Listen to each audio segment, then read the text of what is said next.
This is 92.7 big FM। नमस्कार करता हूँ मैं अन्नू कपूर, प्रणाम करता हूँ, सलाम करता हूँ और हाजिर हूँ आपका हम कदम बनकर साथ चलने के लिए इस प्रोग्राम में जिसका नाम है सुहाना सफ़र विद अन्नू कपूर।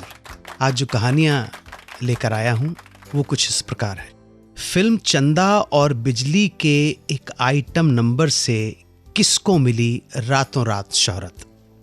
दूसरी कहानी, मनोज कुमार उपकार फिल्म का एक गीत किशोर की आवाज में रिकॉर्ड करवाना चाहते थे, मगर किशोर कुमार ने कर दिया मना।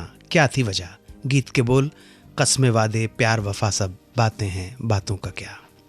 इसके अलावा हमारे रेगुलर सेगमेंट्स तुमने पुकारा और हम चले आए, उसके बाद दिल ने फिर याद किया जिसमें याद करेंगे विलन बॉब क्रिस्टो को, तत्पश्चात रीमेड इन इंडिया जहां बात करूंगा एक विदेशी फिल्म जिससे इंस्पायर्ड होकर या कॉपी करके एक हिंदी फिल्म बनी, और अंत में श्रोता का प्रश्न। तो आइए नए किस्सों और गानों के साथ बढ़ते हैं आज के सफ़र पर, उस प्रोग्राम में जिसका नाम है सुहाना सफ़र विद अन्नू कपूर, सिर्फ 92.7 बिग FM पर। 1969 में एक फिल्म आई चंदा और बिजली। इस फिल्म को आत्मा राम ने डायरेक्ट किया था। फिल्म में आइटम नंबर के लिए एक डांसर की ज़रूरत थी। जयश्री टी एक ट्रेंड डांसर थी और फिल्मों में ब्रेक की तलाश कर रही थी। ऐसे में जब जयश्री टी को इस गाने के लिए अप्रोच किया गया तो उन्होंने फौरन इसे स्वीकार कर लिया। इस गाने के लिए साइन करते समय आत्मा राम ने जयश्री टी को पहले ही बता दिया था कि फिल्म कंप्लीट हो चुकी है, इसलिए फिल्म के क्रेडिट्स में शायद उनका नाम नहीं आ पाएगा।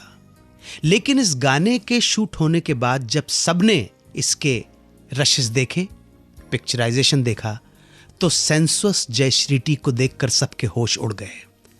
वो इस गाने में बहुत मादक लग रही थी, जिसे देखकर डिस्ट्रीब्यूटर डिमांड करने लगे कि इसके लिए तो अलग से पब्लिसिटी बैनर तैयार किया जाना चाहिए, और ऐसा ही हुआ।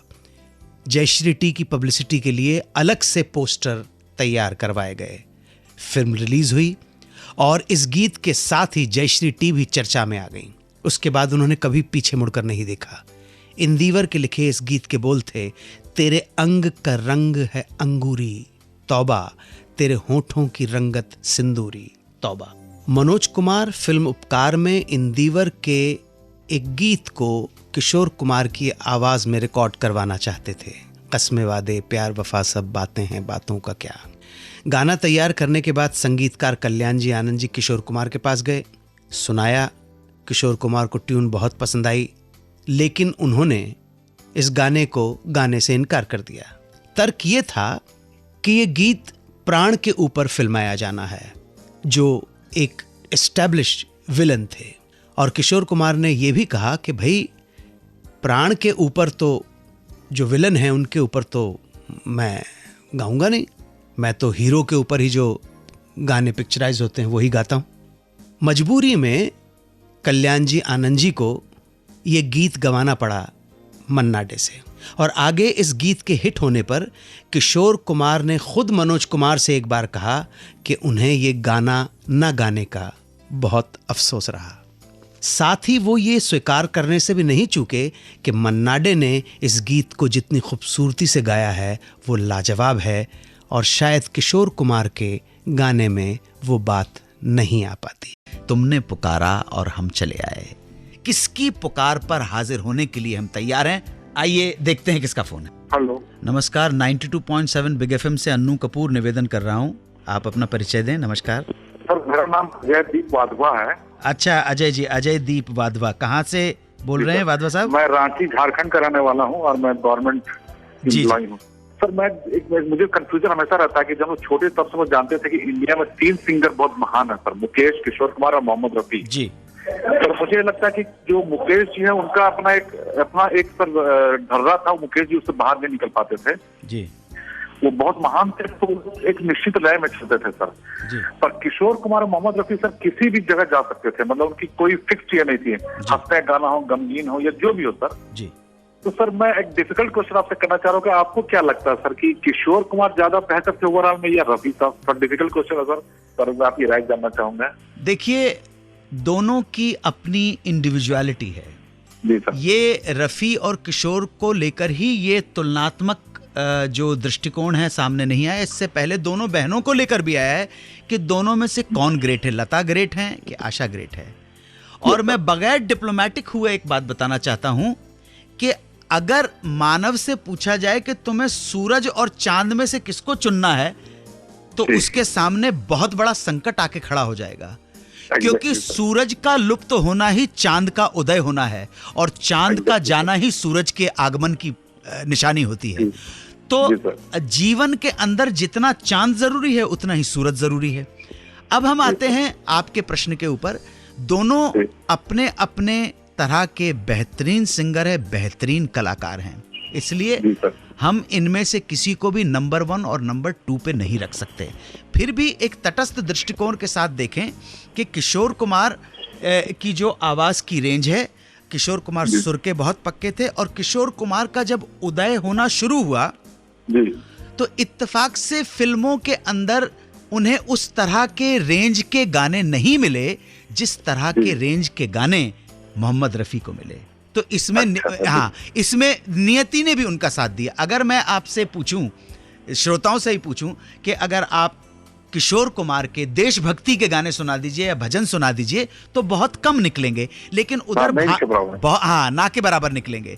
किशोर कुमार का एक भजन मुझे याद आ रहा है, बोलो कृष्णा कृष्णा कृष्णा मोह माया के तोड़ के ताले, ये बहुत रेयर, या कन्हैया कन्हैया किसको कहेगा तू मैया, बहुत कम किशोर कुमार के हैं। लेकिन जैसे ही आप मोहम्मद रफ़ी का पूछते हैं भजन, तो भजन ही भजन है, देशभक्ति के गीत हैं, गजल बहुत हैं। तो वो ऐसा दौर था जिसमें हर तरह के गाने मोहम्मद रफ़ी को गाने मिल गए, लेकिन किशोर कुमार को जितना मिला, अब युडलाई तो फिर और किसी के पास हो ही नहीं सकती ना, युडलिंग तो किसी के पास और है ही नहीं जो किशोर कुमार के पास है। झुमरू जो किशोर कुमार गा सकता हो तो कोई गा ही नहीं सकता है ना, कोई गा नहीं सकता। तो ये नंबर 1 और नंबर 2 का चक्कर भूल के काय को अपना टाइम बर्बाद करें। हम तो इतना ही कहेंगे कि भैया ये फिल्म म्यूजिक के दोनों के दोनों चांद और सूरज नहीं है, दोनों के दोनों सूरज हैं और दोनों के दोनों चांद हैं। एक दूसरे के बगैर, बहुत बढ़िया सर जी, एक दूसरे के बगैर रह नहीं सकते हैं। और संगीत प्रेमी जितने हैं, जब तक हिंदुस्तान में फिल्मी गीत सुने जाते रहेंगे, जब तक सूरज चांद रहेगा, रफ़ी किशोर तुम्हारा नाम रहेगा। सीधी सिंपल सी बात है। और मैं अभी बहुत बढ़िया जवाब है, बहुत बढ़िया जवाब। मैं सोच रहा था कैसे क्वेश्चन करते हो, देंगे लाजवाब सर, बहुत बढ़िया। दिल ने फिर याद किया, आज दिल याद करेगा ऑस्ट्रेलिया के बॉब क्रिस्टो को। ऑस्ट्रेलियाई मूल के बॉब क्रिस्टो का जन्म सिडनी में 1938 में हुआ था। असली नाम था Robert John Christo. Bob Christo civil engineer थे, लेकिन अच्छी कदकाठी की वजह से मॉडलिंग भी कर लिया करते थे। एक बार मस्कट में होने वाले एक मॉडलिंग असाइनमेंट के लिए वर्क परमिट का इंतज़ार कर रहे थे कि इसी दौरान टाइम मैगजीन में उन्होंने बॉलीवुड पर एक आर्टिकल पढ़ लिया। बस बॉलीवुड की कशिश बॉब को बम्बई खींच लाई। बॉब को फिल्मों में पहला ब्रेक संजय खान की फिल्म अब्दुल्ला में मिला। फिल्म में उनकी खूब तारीफ हुई और काम मिलने लगा, पैर जमने लगे, जिसके बाद बॉब ने इंडिया में ही रुकने का फैसला कर डाला। हालांकि बॉब को ज़्यादा बड़े रोल नहीं मिले, लेकिन फिर भी वो अपनी पहचान बनाने में कामयाब रहे। अब्दुल्ला के बाद 90 के दशक तक बॉब ने कुर्बानी, कालिया, नास्तिक, मर्द, गिरफ्तार, मिस्टर इंडिया, गुमराह और प्रेम जैसी फिल्मों में छोटे छोटे लेकिन इम्पॉर्टेंट, याद रह जाने वाले रोल अदा किए। ख़ास तौर से मिस्टर इंडिया का मिस्टर वॉलकॉट वाला किरदार आज भी लोगों की जहन में ताज़ा है।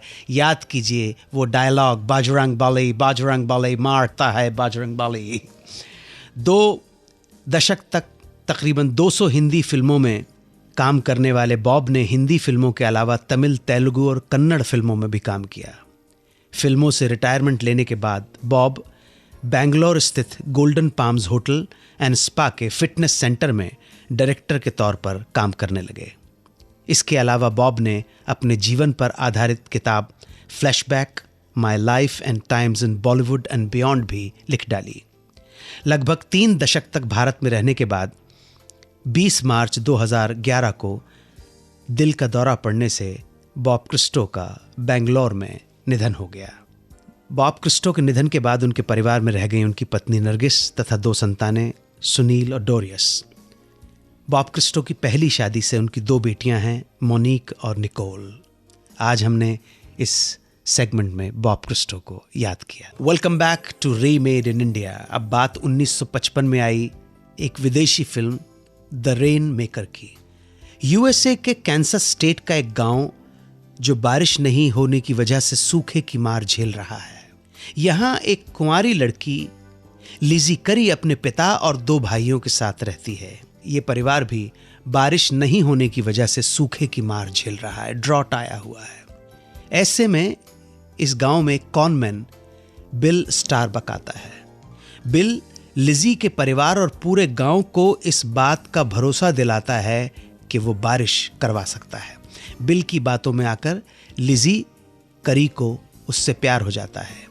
ये फिल्म एन रिचर्ड नैश के प्ले का एडप्टेशन था। इसे डायरेक्ट किया था जोसेफ एंथनी ने।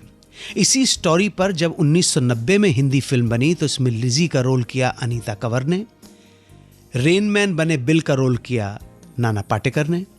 साथी कलाकार थे विक्रम गोखले, रिजू बजाज, मदन गुप्ते और अरुण जोकलेकर इत्यादि। फिल्म को डायरेक्ट किया था अमोल पालेकर ने। डायलॉग और screen play by Chitra Palekar. Hindi संवाद और गीत लिखे थे कमलेश पांडे ने और म्यूजिक दिया था भास्कर चंदावरकर ने। फिल्म का नाम था थोड़ा सा रूमानी हो जाएं। पूना से दिलीप सिरोदिया ने पूछा है, क्या अमिताभ बच्चन ने सुभाष घई की किसी फिल्म में काम किया है? जनाब, इसका जवाब ना है, लेकिन हाँ भी हो सकता है। ऐसी कोई फिल्म नहीं आई जिसमें अमिताभ बच्चन ने एक्ट किया हो, सुभाष घई ने उसे डायरेक्ट किया हो। बनी नहीं या रिलीज नहीं हुई, बनने वाली थी। इस फिल्म का नाम था देवा।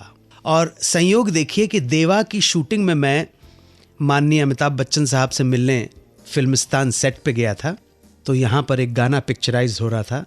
इला अरुण जी और अमिताभ बच्चन के ऊपर ये गाना पिक्चराइज है। गाया भी इला अरुण की आवाज़ मुझे अभी तक भी याद है कि देवा नाम है तेरा, देवा नाम है तेरा, तू है डाकू लुटेरा, तुझे लूट के तेरा महबूब गया। गंगा में न डूबा, जमुना में न डूबा, महबूब की आंखों में डूब गया। अभी भी मुझे याद है ये। थोड़ा ट्यून शायद कॉन्फिडेंट नहीं हूँ, लेकिन यही बोल थे और किसी वजह से ये फिल्म कंप्लीट नहीं हो पाई या आगे बढ़ नहीं पाई। सुभाष घई साहब का अपना वर्जन है और अमित जी और दोनों को ही असल में रियलिटी मालूम होगी। लेकिन दिलीप सिरोदिया साहब, आपने पूना से जो सवाल पूछा उसका जवाब हाँ भी है और ना भी है।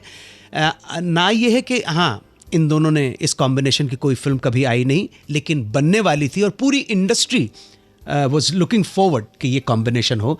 ये सुभाष घई साहब भी पीक टाइम था उनका और अमिताभ बच्चन साहब का तो कभी लो टाइम कभी आया ही नहीं और ना कभी आएगा। मुझे उम्मीद है कि आप हमारे जवाब से संतुष्ट होंगे। चलने का समय हो गया है, फिर भेंट होगी आपसे इस कार्यक्रम में जिसका नाम है सुहाना सफ़र विद अन्नू कपूर, सिर्फ 92.7 बिग एफएम पर। कृपया दुआओं में याद रखिएगा। इजाज़त दीजिए। जय हिंद, वंदे मातरम।